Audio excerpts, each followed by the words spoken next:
are now listening to the War Report Podcast Network.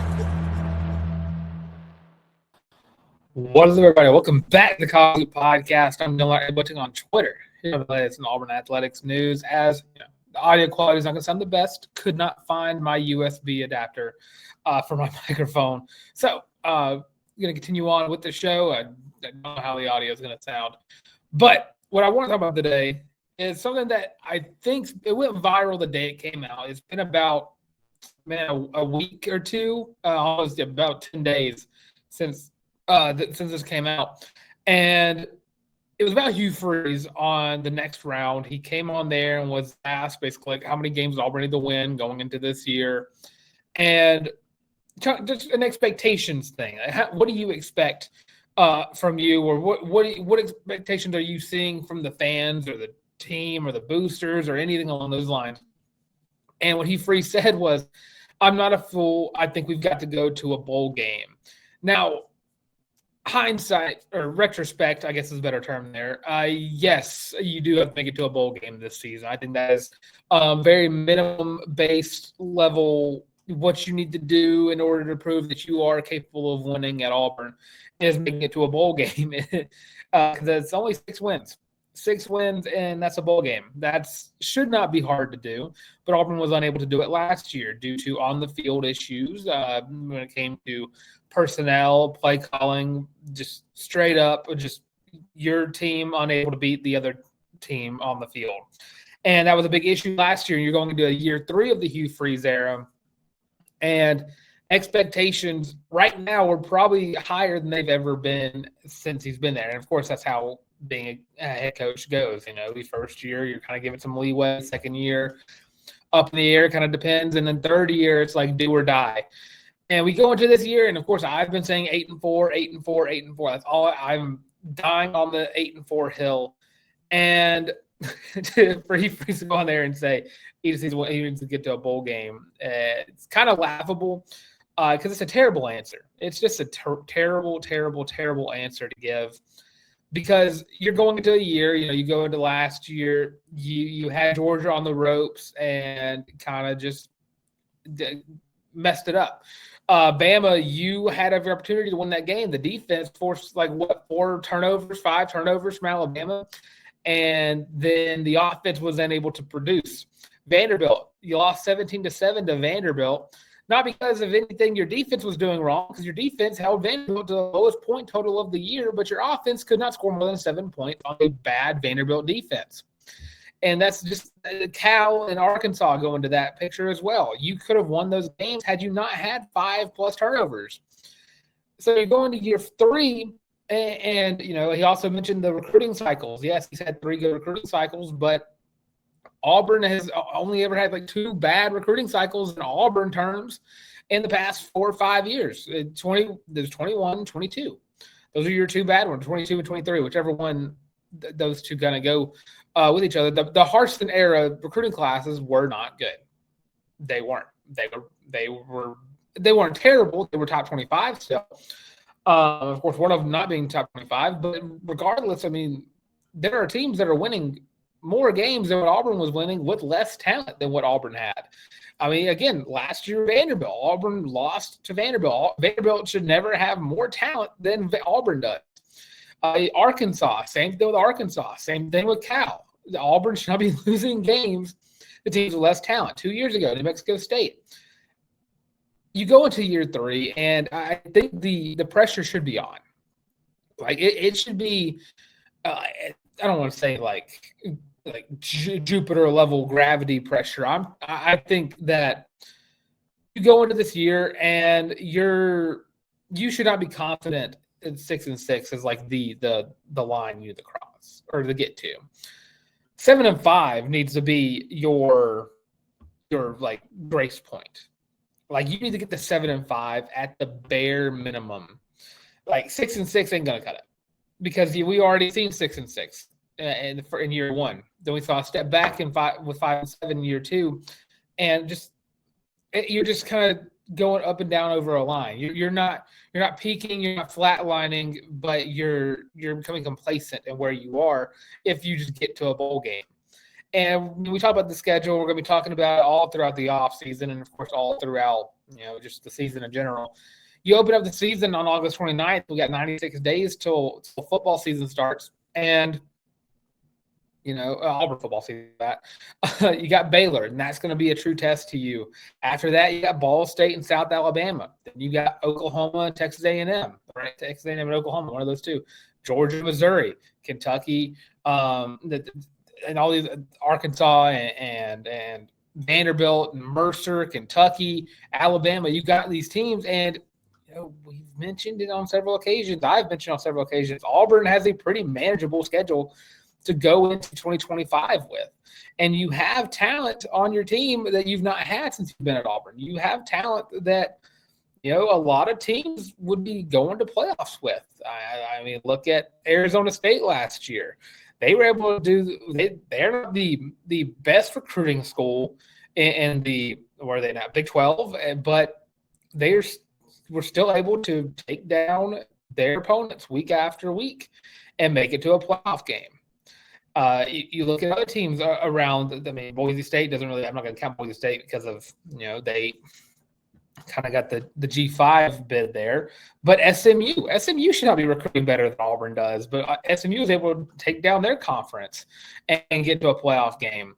So Auburn has all the talent right now. You have the best wide receiver room in the country, and you've been open about saying that. You have a quarterback room that you were proud of, and you were hoping that every week they are pushing each other to get that much better. You have a defense that's going to be top 5 in the SEC, knock on wood. You got the talent, and I guess it's just like an answering the question point here is whenever someone brings up the what do you think you need to do in order to keep your job kind of question, I think that it's doing a disservice to your fans and your team to say make it to a bowl game. I think that's a disservice to them in general. Is I'm no fool, but I need to make it to a bowl game. No, it's you need to make it to a pretty prestigious bowl game. I'm talking like a Cotton Bowl, a Sugar Bowl. I don't want to say a playoff game here, but I just kind of. The bowl games, I don't really know where they are anymore in terms of where they kind of rank. But Auburn needs 8-4. 8-4 is like the quintessential. You're on the right track. You're going in the right direction. You're not taking a couple. You took a step forward and year one took a step back. Well, 8-4 gives you like 2 steps forward and you're back to where you should have been after year 2. 8-4 tells me that you are able to win big games.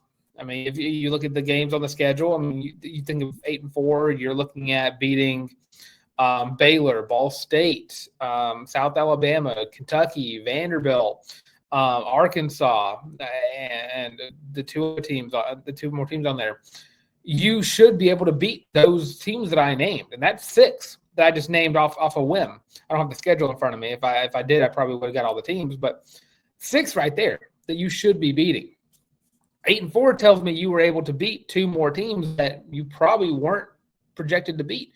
I think most people have Auburn at 7-5 as like their betting odds, which, I mean, don't put too much emphasis on betting odds, but regardless, people are saying Auburn should be winning 7 or over 7 games. That's like the baseline for Auburn this year is 7 games that Auburn should be winning that much. 7.5 is the 8. 8 is where everyone's at.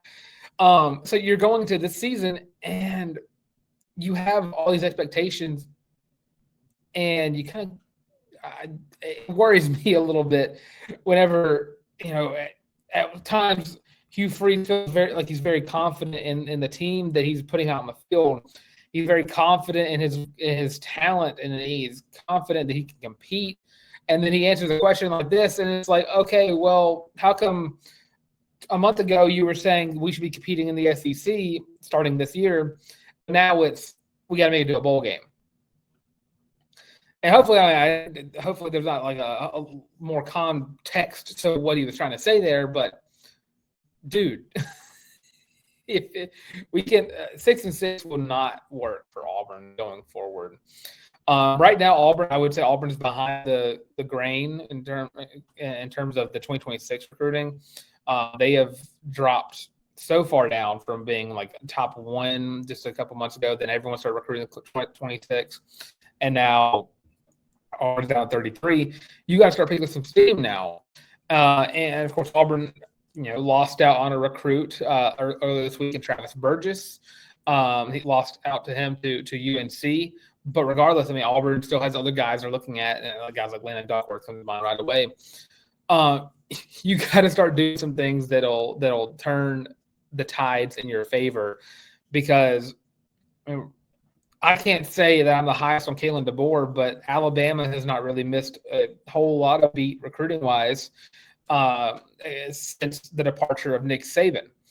Auburn, of course, picked up some steam recruiting throughout the Hugh Freeze tenure, and now all eyes are on the 26 class because they should be right up there with where 25 and 24 was, that top 10 class.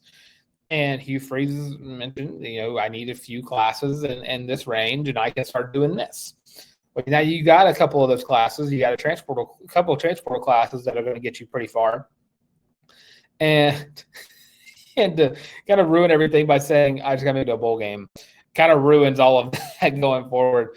Because, again, expectations are always going to be high when you're at a program as prestigious as Auburn has been in all-time college football. I mean, Auburn all-time is a top 15 football, I would say franchise program. They're top 15 all-time, and I think a lot of people would agree with you on that.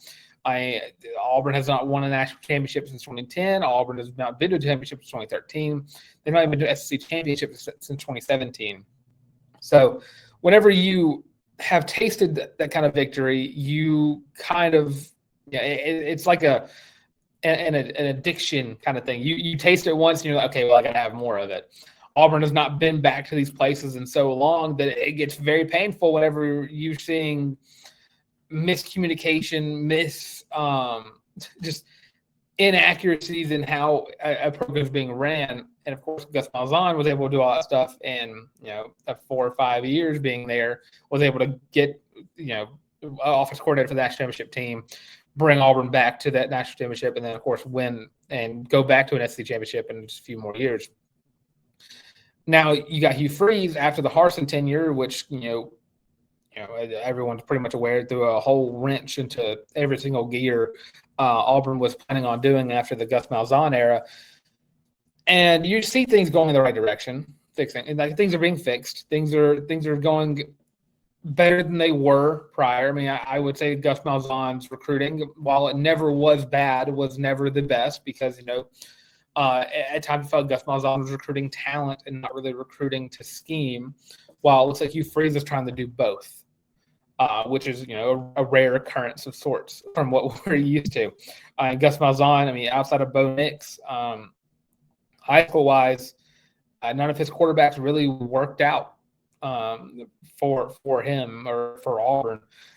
Just in general, Malik Willis transferred out. Jeremy Johnson didn't pan out. Sean White couldn't stay healthy, and the best quarterbacks of the Gus Malzahn era, starting back as his as the offensive coordinator in 2010, transfers in JUCO. Cam, Nick, Jarrett. So guys, and one of those, Nick Marshall didn't even play quarterback until JUCO. So you go into a year where now Hugh Freeze got himself another transfer portal quarterback that he is high on, and I believe the entire Auburn family is high on. The pressure is going to be the highest going into this year, because this year feels like make or break, and not just make or break in terms of like championship or bust. I think anybody who thinks Auburn could win national or is going to win national championship is delusional. But Auburn should probably be at the level of Texas A&M is going into this year. And what I mean by that is not so much Auburn should be competing for the SEC championship. Auburn should not be C. But whenever Auburn played Texas A&M late last year, A&M was just a win or two away from being in that top spot or top two spots and going to the SEC championship. They were right there. Texas A&M, that's where they've been at in the SEC for so long now. Is they've kind of plateaued at that point.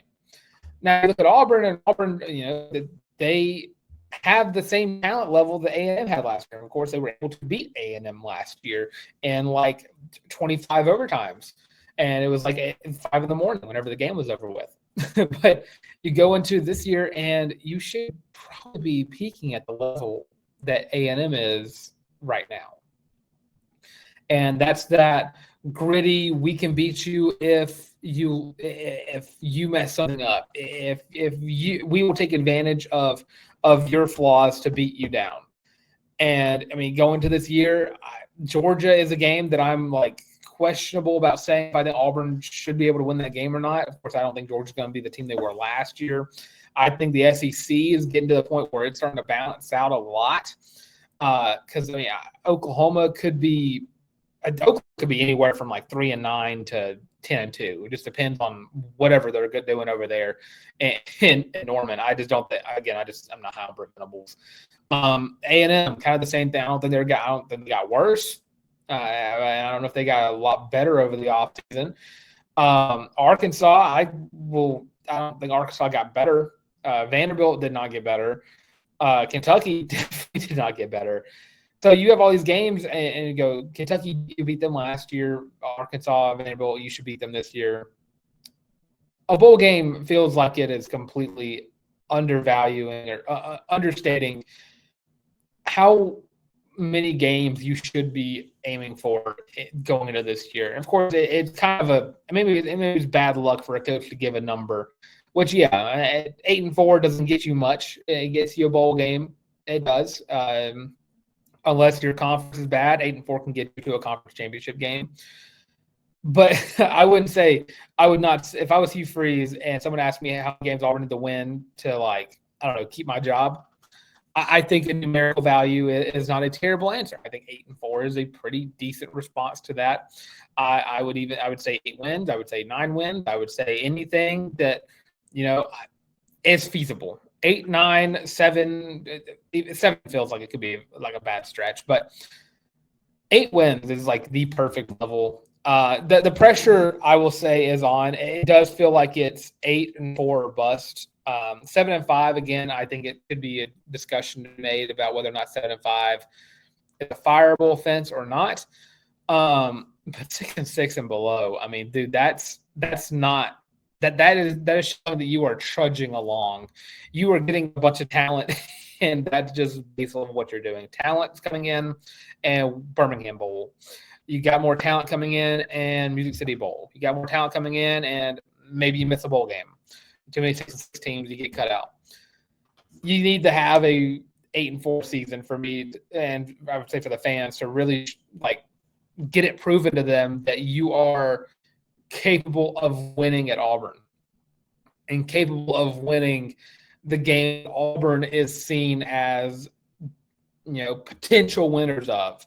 Auburn should always be in the SEC championship contender category because whenever Auburn is in their, I don't want to say, within a top 15 program all time, you should always be in the running for your conference. You should always be in the running for a top 25 ranking. You should always be in the running for postseason bids. And I mean, a bowl game is a 6-6 bowl game is probably no more important than an 8-4 bowl game. But then whenever you go into a season like this, you got to probably give a higher numerical value than what base level sounds like you're saying 6 games. So that's my little discussion on that. Of course, we're going to take a little break. Let's take a break. We're going to talk about Auburn baseball, and we'll get up out of here. So thank you all for tuning right now into the College Loop Podcast. We'll be right back. Are you tired of having to rummage through just clothes after clothes after clothes looking for something to wear? Are you tired of your friends making fun of you for your terrible fashion sense? Well, do we have the shirt for you? Go to thewarreport.com, get your laptop out and do it right now. Go to the shop and get your very own Feelin' Loopy t-shirt as well as your College Loop hat, and you can get both of them for only $25 each. Plus shipping and handling, of course. But with that, Now back to your regular scheduled program. Is available on thewarreport.com. Go to the shop, second page of the shop, you'll find the College Loop merch. And of course, don't forget, that's only one for the channel.